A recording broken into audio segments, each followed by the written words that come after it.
Assalamualaikum warahmatullahi wabarakatuh. Bambang Sadono di channel Inspirasi Jawa Tengah. Mudah-mudahan channel ini tetap bisa memberi inspirasi, memberi motivasi, edukasi, informasi, dan solusi. Saya sudah bersama dengan Bapak Sukirman SS, Sekretaris Dewan Pimpinan Wilayah Partai Kebangkitan Bangsa Jawa Tengah. Apa kabar Ya, Pak Kirman? Matur nuwun Pak, Sekretaris Dewan Pengurus Wilayah Bapak, Oh, pengurus istilahnya ya. Dewan Pengurus Wilayah ya. Pak Nggih, nggih. Sukirman SS, Sekretaris Dewan Pengurus Wilayah PKB Jawa Tengah. Ya. Nggih Bapak. Pak Firman, ini kan Nggih Bapak. apa ya, genderang pilkada kan sudah mulai ditabuh nih. Ya. Jadi kalau kita melihat peta Ya. dukungan berdasarkan pemilihan legislatif 2019, maka di Jawa Tengah ini yang paling dominan memang PDIP dengan kursi 42 di DPRD Jawa Tengah. Juara keduanya adalah PKB dengan kursi 20 di DPRD Jawa Tengah. Nah, pertanyaannya adalah PDIP mentargetkan untuk mendapatkan kemenangan di 21 kabupaten kota dari 21 yang menyelenggarakan pilkada. PKB pengen mendapat berapa daerah? Ya, sebelumnya tentu kami mengucapkan terima kasih ini kepada Pak Bambang Sadono. Aduh, kangen kita, Ya, senior kita semua, panutan kita semua. Nah, terkait pilkada, persis seperti yang disampaikan Pak Bambang Sadono bahwa hari ini PDI Perjuangan sangat fokus dalam, boleh dikatakan dalam tanda kutip, ingin sapu bersih. Karena setelah semua dua bagian rekom, yang pertama kira-kira 2-3 bulan lalu yang kedua kemarin 5, ini PDI Perjuangan masih tetap untuk mencari calon tunggal. Jadi beberapa daerah ini berusaha di calon tunggalkan, begitu kira-kira. Khusus untuk PKB sendiri, sebelum saya melebar ke sana, PKB hari ini ingin meraih target, tentu saja kalau di level Bupati itu di Kabupaten Pekalongan, ini incumbent, tentu saja kita ingin meneruskan. Lalu yang kedua di Kabupaten Blora, ini wakil bupati, kita ingin naik ke bupati, Pak Arif Rohman, tadi kalau Kabupaten Pekalongan Pak Asip Kolbi. Lalu Purbalingga, ini satu daerah yang tiba-tiba muncul, alhamdulillah, ini namanya Pak Fauzi, ini pengurus PBNU Pusat, salah satu unsur bendahara di PBNU Pusat, lalu kemudian memakai PKB, dan kebetulan memang PKB di sana kursinya cukup untuk maju dan tentu saja berkoalisi. Ini menjadi target. Lalu ya selain itu tidak ada lagi kecuali wakil. Wakil itu kita di Kabupaten Sragen, kader sendiri, lalu kemudian di Kabupaten Semarang, kader sendiri, dan di Kabupaten Wonosobo, serta di Kota Pekalongan, kader sendiri. Target yang lagi membayangi lagi adalah di level bupati itu Kabupaten Pemalang dan Kabupaten Kendal. Ini fokus kita, jadi ada 5 kabupaten yang ingin meraih posisi bupati, lalu kemudian yang kader sendiri dalam posisi wakil bupati itu ada 4. Begitu Pak, jadi 5 tambah 4, 9 dari 21 kabupaten kota. Yang lain abu-abu, artinya abu-abu itu bukan kader, seolah-olah menjadi kader gitu aja. Itu Pak, kira-kira begitu. Nah, tetapi perkembangan berikutnya memang kayak Kabupaten Pemalang dan seterusnya ya. Ini saya harus berbicara agak lugas, nggak masalah, demi inspirasi kita semua, sesuai dengan temanya Pak Bambang Sadono. Beberapa titik seperti Kabupaten Pemalang ini mencoba dirayu oleh PDI Perjuangan supaya kita ini bergabung sehingga akan memunculkan calon tunggal.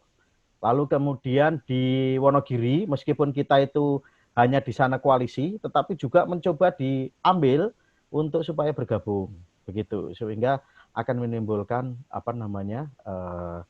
calon tunggal, sama juga di Klaten. Nah ini yang membayangi. Nah evaluasinya, otokritiknya kepada PKB memang hari ini Pak, di tengah liberalisasi politik hari ini, pasar bebas seperti ini, memang kadang-kadang PKB itu kursinya cukup, tapi kadernya tidak siap. Kursinya cukup, kadernya siap, tapi logistiknya tidak siap. Nah ini menjadi problem yang memang harus ke depan ini untuk mengembalikan fungsi partai politik lagi sebagai fungsi kaderisasi, agregasi, dan seterusnya itu tadi, nah ini memang harus disiapkan secara baik, begitu Pak.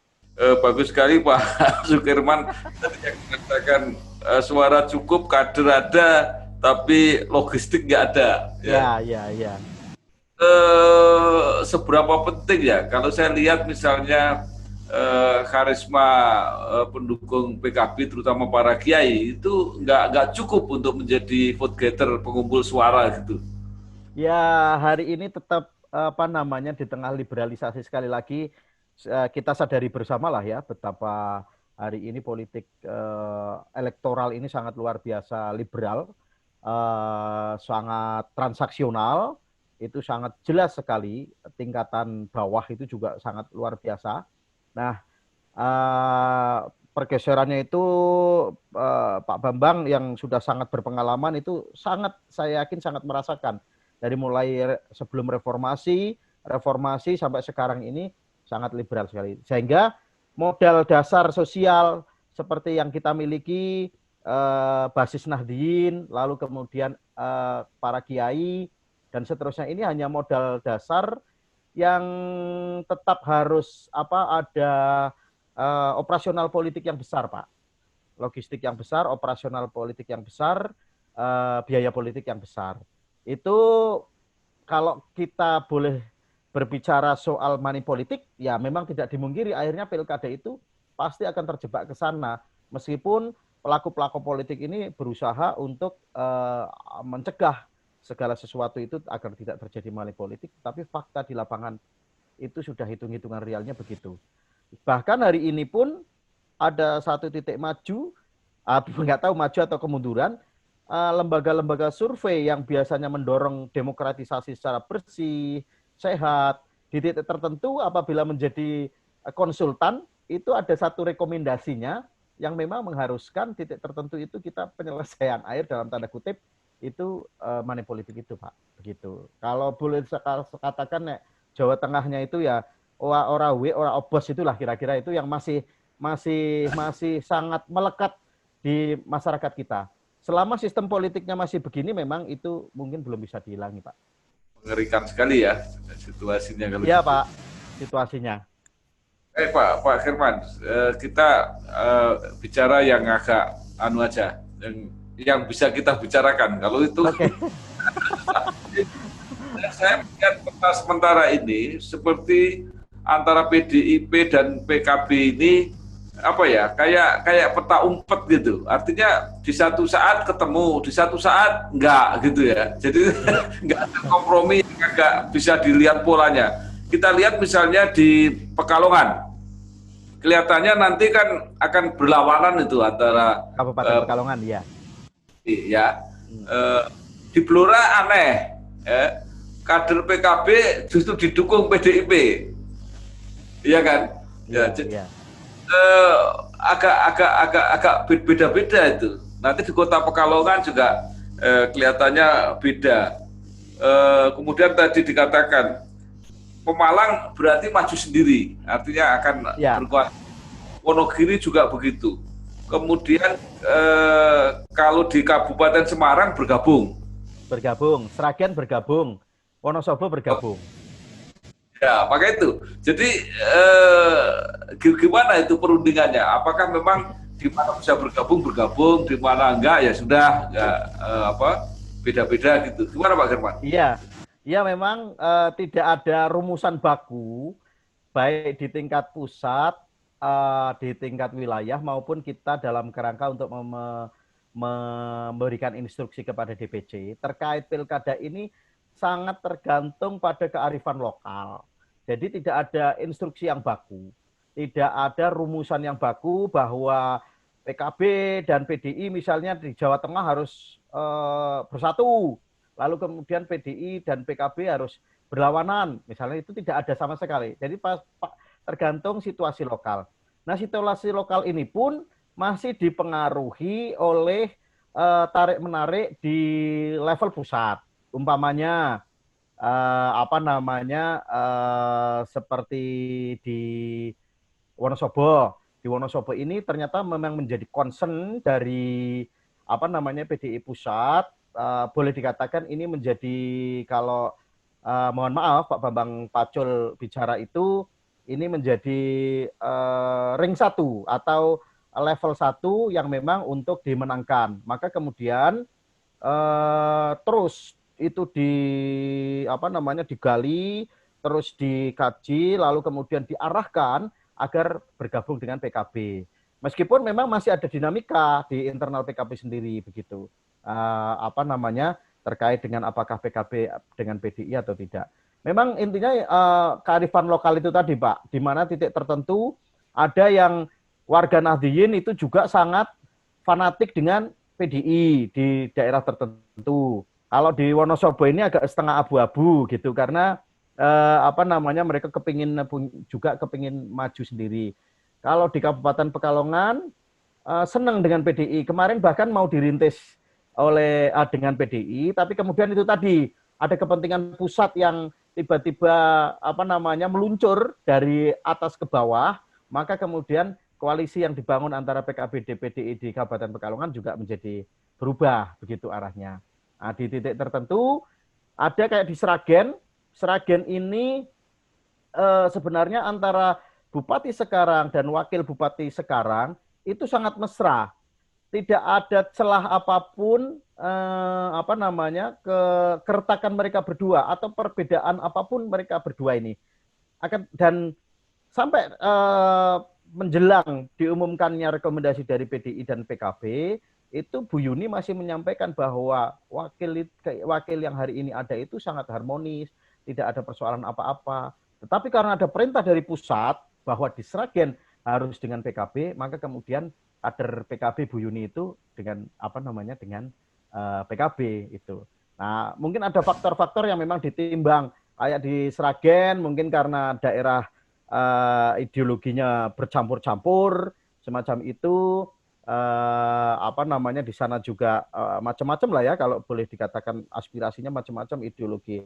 Ada Islam yang memang agak-agak ke kanan, Islam yang tengah-tengah. Nah, ini mungkin memang PDIP butuh kenyamanan bisa mendongkrak suara Islam dari PKB misalnya begitu Pak. Pak German, ada nggak itu semacam tukar-menukar gitu ya? Karena saya melihat di Blora itu juga agak aneh. Suara tertingginya PDIP malah lebih tinggi daripada PKB. Tetapi PKB dipersilahkan untuk menjadi bupati. Apakah itu kompensasi misalnya di daerah lain PKB diminta ngalah gitu misalnya?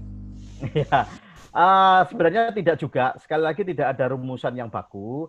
Tetapi memang kadang-kadang ada semacam kesepakatan tidak tertulis ya. Artinya ya sudah, mungkin ya ada agak miripnya apa yang dikatakan Pak Bambang Sodon itu mengarah ke sana. Dulu itu kita mau tuker-tukeran di Kabupaten Pekalongan dan Wonosobo. Tapi faktanya kemudian tidak terjadi begitu. Tuker-tukeran itu artinya di Pekalongan PDI juga dapat wakil, sementara kita di Wonosobo dapat wakil PKB-nya. Nah, di Blora ini memang agak unik. Mungkin PDI juga menimbang atas hasil survei dan seterusnya, lalu kemudian kesiapan dari calon terkait logistik dan seterusnya, maka kemudian di situ jadi wakil begitu Pak. Ada juga sih memang sampean udah dapat di Sragen, saya tak minta di sini, itu juga ada pembicaraan-pembicaraan begitu. Di Blora itu seperti PKB tadi, ke PDIP, suaranya cukup gitu ya, kader juga nggak tahu kader ada apa enggak, tapi dia juga terima untuk jadi wakil gitu ya. Iya betul. Saya melihat ini permainan PKB ini unik juga ini menurut saya. Jadi di beberapa daerah itu diam-diam juga menantang PDIP kan. Jadi artinya atau kira-kira sudah kuat gitu PKB mendirikan atau berkoalisi untuk menggalang calon baru sehingga tidak jadi mau kotak kosong itu nggak jadi. Bahkan ada kemungkinan nanti mencuri kesempatan itu kalau pasangannya itu bagus gitu ya, dukungannya bagus. Gimana Pak Herman?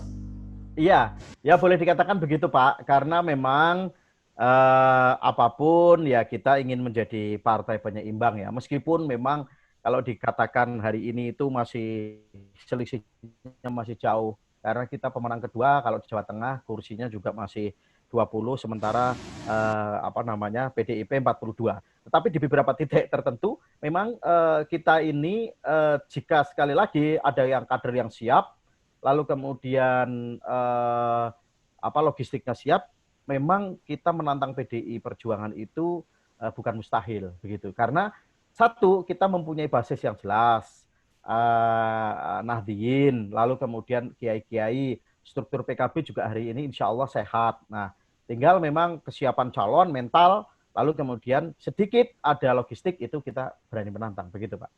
Ini juga menarik misalnya kasus Purbalingga. Ya. Tadinya nggak ada yang mengira bahwa ada calon yang akan berdiri, tapi kemudian Pak Fauzi ini calon bupati atau wakil bupati? Calon bupati Pak.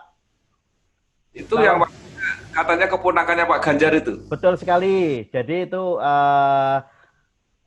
setelah ngalor ngidul cari wakil, tiba-tiba kemudian muncullah itu keponakannya Pak Ganjar itu. Nah, kita udah pamit, ya minimal nanti tidak ada instruksi khusus dari Ibu Megawati, mungkin Pak Ganjar akan diam atau membantu kita. Kira-kira begitu. Tapi kalau ada instruksi, saya tidak tahu persis, apalagi Pak Ganjar ancang-ancangnya kan ke depan jauh, begitu. Jadi kalau melihat ini kan tadinya mungkin mencoba-coba atau menggoda kan untuk Purbalingga ini, tapi bisa-bisa juga serius ini kelihatannya kalau lihat petanya seperti ini. Iya Pak, kami sangat serius di Purbalingga itu, kami sangat serius. Karena itu juga titipan dari PBNU, boleh dikatakan seperti itu, Fauzi. Dari sisi apapun kader ini cukup lengkap begitu. Modal sosial punya, lalu kemudian struktur PKB di sana sehat, fraksi kita juga di sana banyak, lalu kemudian kiai-kiai juga mendukung total termasuk NU, dan peperangan logistik begitu bisa menandingi PDI lah insya Allah. Yang menarik juga di Pemalang dan Wonogiri, di dua daerah yang PDIP sangat sangat mayoritas. Salah. Berarti di Pemalang PKB koalisi sendiri ya? PKB hari ini Pemalang itu kita masih ada partai PKB itu sendiri, 9 kursi, jadi kita kurang 1. Jadi nanti insya Allah bergabung Nasdem, 1 kursi, karena sudah ikut kita fraksinya, jadi fraksi gabungan itu di sana Nasdem, jadi 10 kursi, ditambah P3 dan PKS. Yang hari ini memang boleh saya katakan kalau boleh terbuka, itu yang masih tarik-menarik itu P3, karena memang tidak kurang match dengan calon kami ketua DPC namanya Pak Iskandar ini. Sebenarnya subjektif karena komunikasi yang tidak jalan aja antara Pak Iskandar dengan P3 itu. Tetapi melihat dari potensinya, kita cukup optimis jika ini kemudian kita bisa nyalon, artinya karena ini koalisinya juga belum clear, kita sangat optimis ini akan menjadi kekuatan juga karena head to head misalnya semacam itu. Lalu kebetulan di kubu PDIP ini meskipun didukung oleh incumbent, hanya kekuatannya juga tidak terlalu menonjol. Tinggal mesin partainya ini dari PDI apakah efektif atau tidak nanti tergantung, Pak. Jadi kalau ditinggalkan P3 nggak bisa nyalon ya PKB ya? Bisa nyalon, bisa nyalon, bisa. Cuma kan apa namanya menjadi kita khawatir kalau muncul 3 calon juga sebenarnya salah satu kekhawatiran kami juga. Jadi di Pemalang calon bupatinya siapa Pak Firman? Pak Iskandar, Pak. Pak Iskandar. Lalu kemudian wakilnya memang lagi digodok oleh koalisi. Nah, koalisi sementara yang sudah solid itu PKS dan Nasdem. Jadi Pak Iskandar itu yang pimpinan PKB di situ. Ya, Ketua DPC PKB Pemalang. Kalau di Wonogiri, PKB koalisi dengan siapa? Wonogiri itu PKB koalisi dengan PAN. Lalu kemudian calonnya ini pensiunan polisi. Aduh saya lupa namanya, tetapi wakilnya itu Pak Joko, mantan ketua KPU itu, ketua KPU Jawa Tengah. Kalau yang bupatinya saya kok lupa. Itu Wonogiri. Jadi kita 3 kursi sebenarnya di sana. Tetapi walaupun 3 kursi ini menjadi partai yang memberikan kesejukan karena di sana itu ada isu partai kemarin pada saat perhelatan 212 segala macam itu masa lalu tentang pemilihan presiden itu partai-partai itu ada di situ. Nah, kemudian PKB ada di tengah-tengah sehingga itu melunturkan isu gitu, Pak. PKB ini membuat PDIP tidak bisa tidur tenang gitu ya kira-kira ya. Ya di beberapa titik memang kami mencoba diminta untuk bergabung, Pak. Ya, artinya di beberapa tempat yang sudah diperkirakan sangat lancar gitu jalannya, bahkan ada kemungkinan calon tunggal, ada kotak kosong gitu, tiba-tiba PKB mempunyai skenario-nya sendiri gitu kira-kira. Iya Pak, itu sama halnya saya ceritakan di Kota Magelang, Pak. Jadi di Kota Magelang ini PDI tampaknya mau mengarah memberikan rekomendasinya ke putranya Pak Wali Kota yang hari ini ada incumbent, itu namanya Pak Aji, anggota DPRD Kota Magelang dari fraksi PDI Perjuangan. Memang di internal mereka ada Pak Endro Kota Magelang. Nah, ini lagi rebutan rekomendasi. Tapi terkonfirmasi nyaris positif itu memang nanti akan diberikan kepada Pak Aji. Wakilnya itu Ibu Endri atau apa begitu. Nah, kemudian muncul figur namanya Dr. Aziz. Nah, ini sudah didukung oleh beberapa partai juga, dan Dr. Aziz ini sangat getol juga kepada kita supaya bergabung, karena itu tadi sebagai penyejuk penyejuk itulah ya yang tengah-tengah itu ya, yang kira-kira ideologinya itu tengah-tengah gitu loh Pak. Nah, kemudian PDI-nya juga kepingin bahwa kita ini harus bergabung dengan PDI Perjuangan. Kita memang lagi mengusulkan wakil ini gitu. Jadi kira-kira pilkada Jawa Tengah ini ya agak agak ramai lah gitu lah kira-kira. Ya, kompetitif Pak, ya kompetitif. Meskipun memang last minute ini semuanya bisa berubah menjelang pendaftaran ini, karena di beberapa tempat mohon maaf tadi kita juga ngobrol dengan Partai Golkar dan seterusnya, agresivitas PDI ini sangat luar biasa untuk membuat posisi calon tunggal, Pak. Begitu, Pak. Penjaringan Klaten gimana? Nah, ini termasuk salah satunya Klaten. Klaten kita hari ini tetapi Rekom sudah turun ke Pak Arief. Pak Arief itu didukung oleh P3, lalu kemudian PKB, ada PAN juga di situ. Lalu PDI Perjuangan ada sendiri, dan satunya lagi ada Pak One. Pak One ini didukung Demokrat, Gerindra, kayak Demokrat, Gerindra, dan ya udah Demokrat, Gerindra itu kayaknya insya Allah cukup begitu. Itu Pak kira-kira. Belum kemana-mana.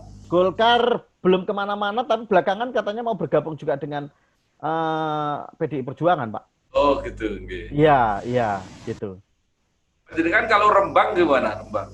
Ya, Rembang kami bersama incumbent mengusulkan wakil, mengusulkan wakil namanya Pak Arifin, kita bersama Pak Hafid, Bupati yang sekarang. Bupati yang sekarang kita bersama Pak Hafid, lalu kemudian Rembang ini kita dorong si Pak Arifin ini sebagai wakil. Udah clear. Tampaknya juga berhadapan dengan PDI Perjuangan, kalau tidak salah baca saya. Yang paling menonjol Nasdem, karena selama ini Nasdem wakil bupati kelihatannya ya dia pasti mengambil posisi gitu kira-kira. Iya betul kalau di Rembang. Baik Pak Kirman, kira-kira kesimpulannya apa ini bagi PKB untuk menjelang Pilkada Desember ini? Yang jelas kita akan mengamankan secara total khususnya kader-kader yang maju baik sebagai bupati maupun wakil bupati. Kalau yang ya artinya kemudian muncul hanya memakai kendaraan kami, ya itu tetap all out, tetapi kadarnya tentu saja prioritas pemenangannya tentu pasti ada yang diprioritaskan. Kabupaten Pekalongan jelas, Blora jelas, Kabupaten Pemalang jelas. Nanti di Kota Pekalongan kita bersama Golkar ini juga pasti. Lalu kemudian di Kabupaten Sragen, Rembang, lalu kemudian Wonogiri, Sragen, Rembang, Kabupaten Semarang ini pasti kita juga akan all out. Juga Wonosobo terutama. Jadi kalau begitu kira-kira di 8 daerah untuk kepala daerahnya berapa ini? 3 atau 4 yang ditarget itu? Tadi Purbalingga kepala belum daerahnya ada, oh iya Purbalingga, ada 5 Pak. Ya. Ada 5, Kabupaten Pekalongan, Kabupaten Pemalang, Kabupaten Blora, Kabupaten Purbalingga, Purbalingga terus satunya mana ya? Oh ya ada 4 ya berarti ya, 4 di posisi bupati. Jadi kan Demak lalu di posisi wakil itu dari mulai, oh ya Demak kami dengan PDI Perjuangan Pak. Tapi itu kan boleh dikatakan miliknya PDI Perjuangan juga. Bupatinya direpresentasikan dari PDI Perjuangan, kemudian kami wakil, begitu. Jadi Demak bukan yang dengan wakil bupati itu bukan ya? Pak Joko bukan? Bukan Pak, bukan. Jadi penjenengan lawannya itu? Iya, saya masalahnya kemarin Demak itu daerah yang perdikan, terus kemudian sudah muncul sejak awal sehingga kita tidak terlalu fokus. Pokoknya yang putranya Pak Halim Pak. Apa Golkar juga di sini? Ya. Nah yang unik itu kita ada di situ, tetapi Ketua Dewan Suro DPC PKB Demak itu lagi dipinang-pinang oleh Pak Mugiono yang dulu PDI Perjuangan itu. Nah, lagi berusaha ke arah sana, tetapi nggak tahu perkembangan terakhir apakah koalisi mereka ini solid apa kayaknya sudah bubar, saya tidak tahu persis, belum tahu persis perkembangannya. Baik, terima kasih Pak Sukirman SS, Sekretaris DPW PKB Jawa Tengah atas penjelasan ini. Mudah-mudahan memberi tambahan referensi wawasan bagi masyarakat Jawa Tengah untuk menentukan pilihannya, mencari pemimpin yang terbaik dalam 2020 Desember. Sekali lagi terima kasih, selamat berjuang, mudah-mudahan sukses. Matur nuwun. Baik Pak, terima kasih sekali Pak. Waalaikumsalam warahmatullahi wabarakatuh.